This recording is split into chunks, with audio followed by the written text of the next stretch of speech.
Your KSNT forecast first, sponsored by Ed Bozarth Chevy Buick GMC.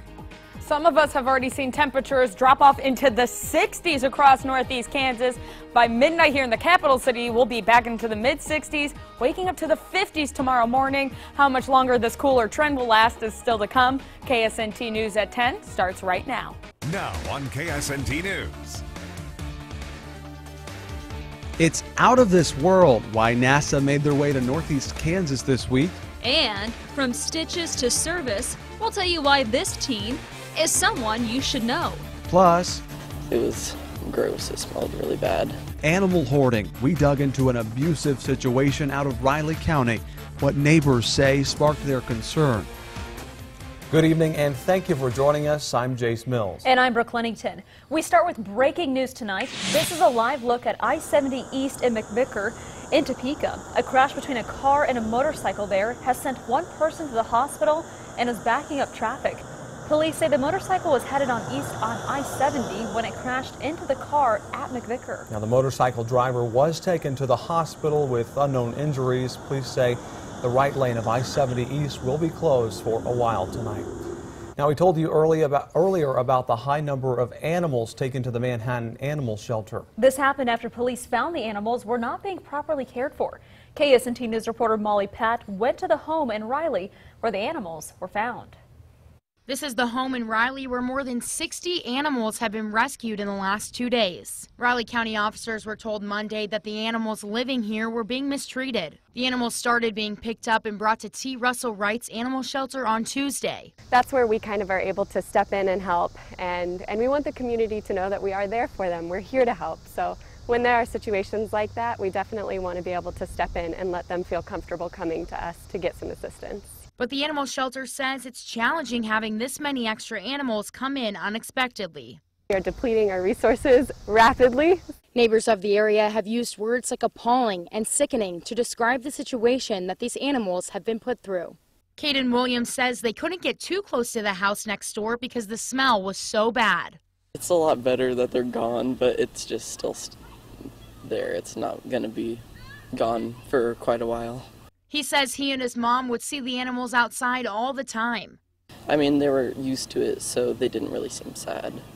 The animals that have been brought to the animal shelter may be able to be adopted at some point. It kind of just depends on the condition that they're coming in.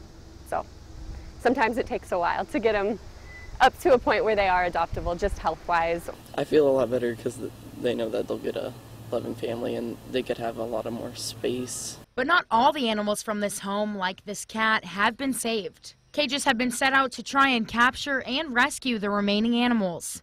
From Riley, Molly Pat, KSNT News.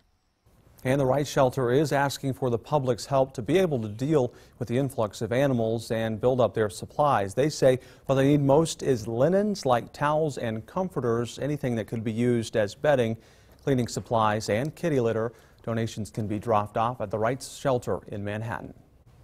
Now, we looked into how Kansas actually defines animal cruelty, and we found the state law says knowingly or maliciously killing or hurting an animal is abuse. Abandoning an animal without making arrangements for its care is also included. And if you fail to provide the proper amount of food, water, or housing for your animal, you are breaking the law as well. If you want to read up on the entire law, visit KSNT.com and click on this story. Already getting a cooler feel to the air outside right now. Some of us have dropped off into the 60s. 63 for Hiawatha. We're now down to 68 degrees here in the capital city, 66 for Burlington, but still holding on to 71 degrees at Junction City right now. Not only is it feeling cooler, but it's feeling comfortable as well. Dew points, or that measurement of how much moisture is in the air, continues to slide. When you get dew points in the 50s, no sense of humidity is in the air. It's a very dry feeling, especially for the summertime months across the region right now. That's all thanks to our cold front that pushed through earlier this afternoon, continuing to sink off to our south, and that's where the showers and storms are. Behind it, we're still just dealing with some lingering cloud cover, but that will gradually clear out as we track out the next several hours for you, and while our temperatures will continue to slide. Early birds tomorrow morning, you can expect to head out to temperatures in the 50s, but how much longer will this cooler trend last? That answer is still to come. Farmers in Shawnee County are fed up over weeds tonight. They're concerned that changes in Shawnee County's weed program will damage their crops. Right now, the county sprays to control weeds from spreading along county roads and ditches. But leaders say it's costing too much, so they're looking at outsourcing the work. They also want to give vouchers to farmers who need equipment and supplies. Some say the changes would place an extra burden on farmers. We all know you can spray a weed today and go back and tomorrow there's another one. So, it's just something we have to constantly stay on top of. And the service they do for the township, the watershed districts, KDOT, is invaluable. And we caught up with Carol, the woman you just heard from. She says after tonight's meeting with county leaders, she tells us that it was standing room only. Several farmers were able to present their ideas and concerns. If the county decides to make the changes, they'll go into effect next year. Now, farmers say the weed problem could impact our economy. There are 826 farms in Shawnee County alone.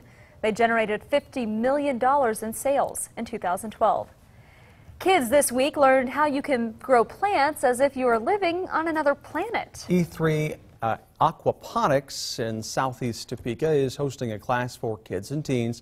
The class teaches how astronauts could someday grow plants on Mars. Now, believe it or not, with the help of fish, they can help nurture the soil to help grow vegetables and flowers. For the kids, it's been a science experiment they won't likely forget. The biggest thing that we wanted them to learn this week is to think outside the box and to be able to problem solve. So at the beginning of the week we planted microgreens because they will be able to harvest them in about 7 days. And an instructor from NASA came to Northeast Kansas to help some of the kids with their experiments. This is the first year E3 Aquaponics put on the camp. We first told you about the Topeka Boys and Girls Club Harley Party yesterday. We have a location change for you if you're planning on growing. The group says because of rain this weekend, the party will be inside the exhibition hall, the Kansas Expo Center. That will be on Saturday. Doors open at 5 and tickets are $30. That will get you in for a drawing to win a 2017 Harley-Davidson Sportster. All money raised will benefit local children in need.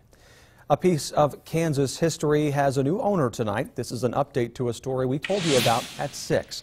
The historic Council Grove National Bank building was auctioned off in Morris County tonight. The winning bidder was Davis Preservation of Cotton Falls, Kansas.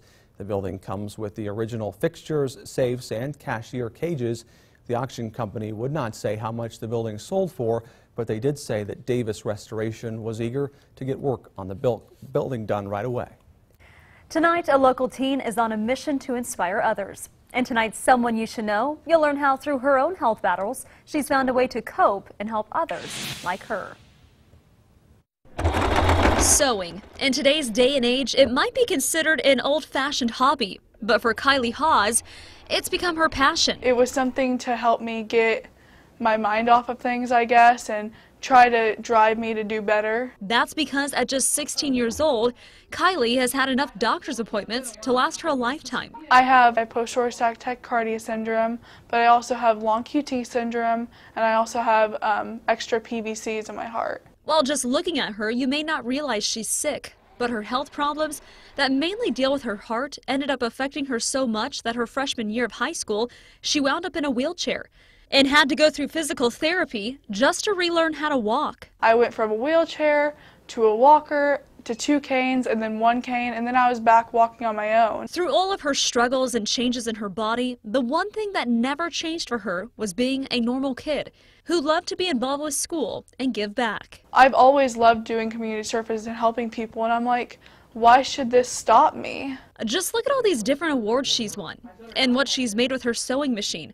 But quite possibly her biggest accomplishment is the advocating she does for those who are experiencing the same health problems she has. It was hard for me, and I know there's a ton of other people and adults and teens who go through the same thing I go through. By sharing her story and her hobbies, she hopes someone might be inspired to be open about their health problems and find a way to make the most out of it. Just because you can't do everything full on, as long as you're trying, people will be so proud of what you're trying to do.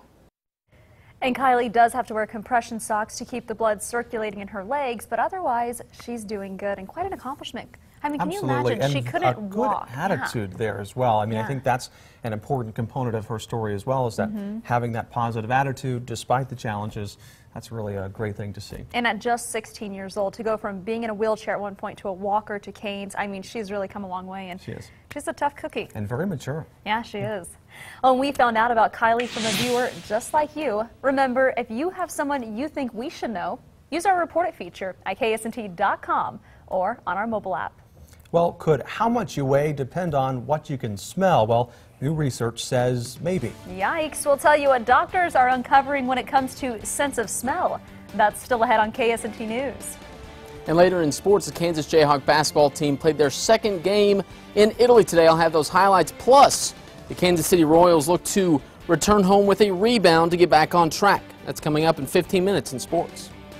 And it felt a little bit more like early fall today. Some of us not even breaking out of the 70s.